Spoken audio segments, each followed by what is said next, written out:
અહેમદાબાદ મિત્ર ન્યૂઝમાં આપનું સ્વાગત છે। માં જવા માટે નહીં ગયા, પછી આપને ફોન ઉપર કોઈ સાથે વાત કરી એટલે આપણે પરત આવ્યા કે નથી કરાવ, તો મને એવું થયું કે હું મેડિકલ ટીમને આપને ત્યાં લઈ જાઉં, આપને બીજું શંકા અમારા પરિવારના સભ્યો પણ હાજર છે, આપની રૂબરૂમાં શાંતિથી અને મહિલા ડોક્ટર સાહેબો છે, એટલે તો મેં લખાઈ દીધું કે હું 2-3 દિવસમાં મેડિકલ ચેકઅપ કરાવી લઈશ અને તમને જોડે રાખીશ, એવું મેં લખાયું।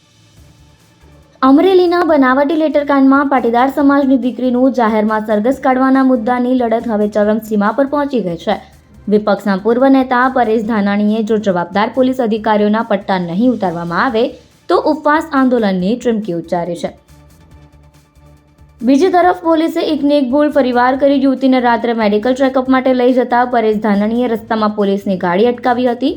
પરેશ ધાનાણીએ આ મુદ્દે પત્રકારો સમક્ષ કહ્યું હતું કે દીકરીની ચપટી વગાડતા ધરપકડ કરાઈ, ચપટી વગાડતા કેસ નોંધાયો, ચપટી વગાડતા સરઘસ કઢાયું, ચપટી વગાડતા પટ્ટા મારવામાં આવ્યા હતા, તો ચપટી વગાડતા જ જવાબદાર પોલીસ કર્મીઓના પટ્ટા ઉતરી જવા જોઈએ। તંત્રએ પાપનું પશ્ચાતાપ કરી ગુનેગારોને સજા આપવી જોઈએ। પરેશ ધાનાણીએ તંત્રને 24 કલાકનું અલ્ટિમેટમ આપતા જણાવ્યું, આવતીકાલ સવાર સુધીમાં જવાબદાર પોલીસ અધિકારીઓ સામે પગલાં નહીં લેવામાં આવે તો પરમ દિવસે સવારે 10 વાગે અમરેલી શહેરના રાજકમલ ચોકમાં 24 કલાક માટે ઉપવાસ પર બેસી જશે। તેમાં સમાજના દરેક જ્ઞાતિ, જાતિ અને સંગઠનના લોકો જોડાશે। અમે તપાસના કામે પાયલબેન ગોટીના ઘરે નિવેદન લેવા માટે ગયેલા અને નિવેદન દરમિયાન પાયલબેન ગોટીએ જે પણ લખાવેલું એ અમે વિડીયોગ્રાફી સાથે નિવેદન નોંધેલું છે। બાદમાં અમે પાયલબેનને એમના પરિવારના સભ્યોની સાથે મેડિકલ કરાવવા માટેની એમને જણાવેલું હતું કે તપાસના કામે આપણે મેડિકલ કરાવવું જરૂરી છે, જેથી પાયલબેન એમના પરિવારના સભ્ય સાથે રાખી અને એમના કઝિન સિસ્ટર અને એમના એક અન્ય ભાઈને સાથે લઈ લાવવાની સહમતિ દર્શાવતા અમારી સાથે અમે એમને મેડિકલ કરાવવા માટે એમની સ્વખુશીથી ઘરેથી નીકળેલા હતા। ત્યારબાદ અમે આગળ આવતા એમના ગામમાંથી બહાર નીકળતા ફતેહપુર ગામના પુલ પાસે પહોંચતા ત્યાં અચાનક બેને એવું કીધેલું કે મારે મેડિકલ કરાવવું નથી, મને ઘરે પાછા મૂકી જાઓ। અને એ દરમિયાન પરેશભાઈ ધાનાણી પણ ત્યાં આવી ગયેલા અને એવું કીધેલું કે હાલ મેડિકલ કરાવવાનું નથી થતું, દીકરીને એમના ઘરે પાછા પહોંચાડી દો, જેથી કરીને અમે પાયલબેનને એમના ઘરે પાછા લઈ ગયેલા। અને બાદ બેન એવું કહેતા હોય કે અત્યારે હું મેડિકલ કરાવવા માટે બહાર જવા નથી માંગતી, જેથી કરીને અમે મહિલા મેડિકલ ટીમને ત્યાં પાયલબેનના ઘરે બોલાવેલા અને પાયલબેનને સમજ કરેલી કે તપાસના કામે તમારા આક્ષેપ છે કે પોલીસે મને ટોર્ચર કરેલી છે, તો અમારા તપાસના કામે ખૂબ જ જરૂરી છે કે તમારું મેડિકલ બને એટલું વહેલું થઈ શકે, જેથી અમે પાયલબેનને મેડિકલ ટીમ ઘરે આવેલી છે તો મેડિકલ કરવા માટે સમજ કરેલી,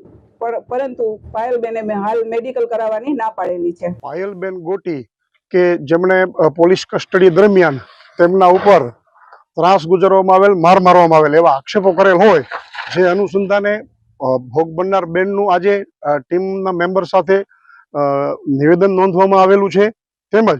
તેમના માતા પિતા અને આગેવાનોની રૂબરૂમાં તેમને મેડિકલ કરવા માટે અમરેલી સિવિલ હોસ્પિટલ માટે તૈયાર કર્યા અને તેમણે કન્વિન્સ થયા અમારી સાથે અને અમે લઈ જતા હતા। એ દરમિયાન એમના સગાવાલાનો ફોન આવતા એમણે ગાડી રોકાવી દીધેલી અને પરત ઘરે લઈ જવાનું કહેતા અમે એમને પરત ઘરે લાવેલા અને આ બાબતે અમે એમના કાકાનું નિવેદન નોંધેલું છે, તેમજ અમે ત્યાં મેડિકલ કરાવવા તે ન માગતા હોય, જેથી મેડિકલ ટીમને અમે અત્રે ગામે લાવેલા હતા કે જેથી એમનું તાત્કાલિક એમના આક્ષેપ અનુસંધાને મેડિકલ થાય અને પુરાવા અમે એકત્ર કરી શકીએ, પરંતુ તેમણે મેડિકલ કરવાનો અત્યારે ઇનકાર કરેલો હોય, જેથી આવતીકાલે મેડિકલ કરાવશે એવું જણાવતા હોય। બસ એટલી તપાસ છે। અહેમદાબાદ મિત્ર ન્યૂઝની યુટ્યુબ ચેનલને સબસ્ક્રાઇબ કરો અને બેલ આઇકોન જરૂરથી દબાવો, જેથી દરેક મહત્વના વિડીયોની નોટિફિકેશન તમને મળતી રહે।